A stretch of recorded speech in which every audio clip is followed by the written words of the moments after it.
আমাদের শোরুমের top selling product kelvin ক্লাইন export কোয়ালিটির জগার্স গুলো দেখতে পাচ্ছেন। এখানে সিকে ব্র্যান্ডিং করা, এখানে কেলভিন ক্লাইন লেখা, এমবুশ করে লেখা রয়েছে, যেগুলোর কালার কখনোই উঠবে না বা ফেটে যাবে না।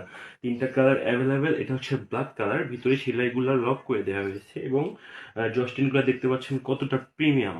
সাইডের পকেটে জিপার ইউজ করা হয়েছে দুই দিকে এবং পিছনে একটি পকেট রয়েছে। তিনটা কালার অ্যাভেলেবেল। এটা হচ্ছে ব্ল্যাক এবং তারপরে হচ্ছে এটা অ্যাশ কালার। সাইডের পকেটে সবগুলোরই জিপার ইউজ করা হয়েছে, পিছনে একটি পকেট রয়েছে। 100% ফ্লেক্সিবল এবং 100% স্টিচ জগার্স। এবং এটি হচ্ছে রয়্যাল ব্লু কালার। জস্টিনগুলো দেখতে পাচ্ছেন কত সুন্দর এবং কতটা প্রিমিয়াম। সাইডের পকেটে সবগুলোরই জিপার ইউজ করা হয়েছে। এই প্রিমিয়াম কোয়ালিটির জগার্সগুলি পারচেস করতে আমাদেরকে ইনবক্স করুন অথবা কল করুন আমাদের ক্যাপশনে দেওয়া নাম্বারে। ধন্যবাদ।